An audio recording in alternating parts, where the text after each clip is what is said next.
Welcome to a quick tutorial on the free and easy to use zbib.org, or the free browser version of Zotero called ZoteroBib. This can help you create citations in many different citation styles easily without having to create an account. So let's say I'm looking for research articles on shoulder pain in tennis players. I'm going to head to the library website, and I know that I'm going to look into databases. I know, because I'm a kinesiology student, that I want to use Sport Discus as my database to search for scholarly articles on, because it's about exercise physiology and sports sciences. So when I click on there and it takes me out, potentially through the lib proxy where I log in with a UNCG email address, this is what it looks like. So I'm going to use keywords like shoulder pain, and then I'm looking for specifically at tennis players. So I'll just say tennis.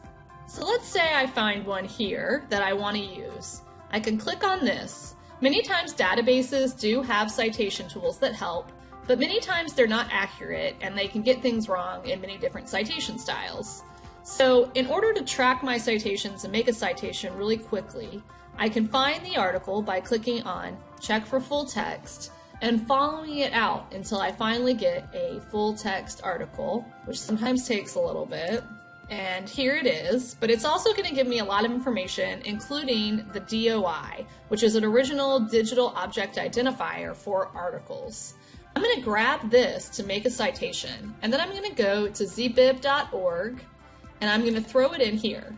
Notice that you can't enter a URL, ISBN, DOI, PMID, or other things, including the title. So if you don't see a DOI or the URL doesn't work, try the title of your article as well.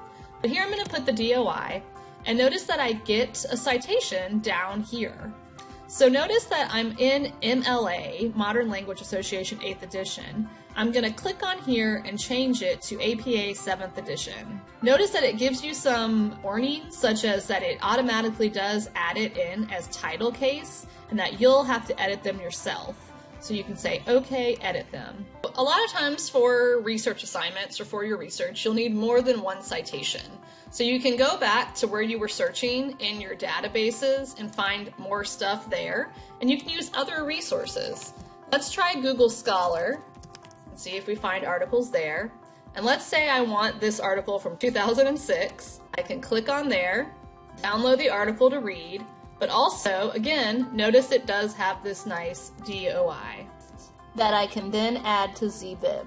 Notice that you can click onto a citation and edit the metadata or information in the citation.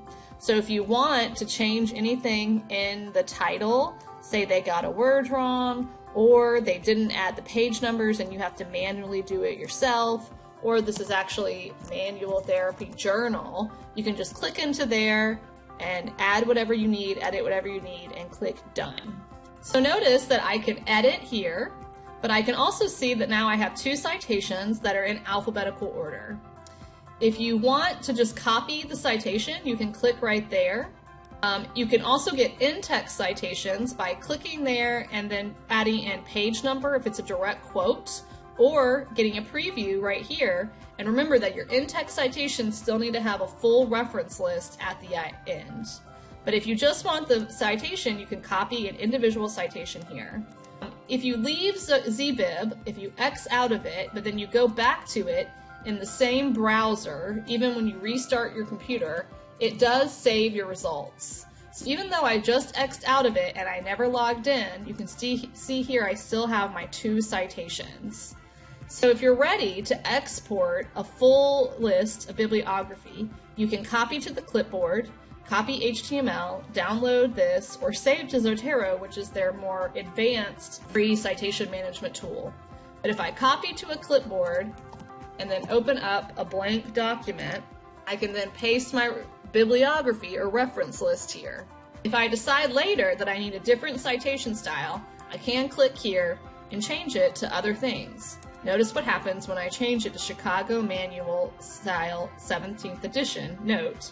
And then notice I can still get in-text citations and add in page numbers through this method.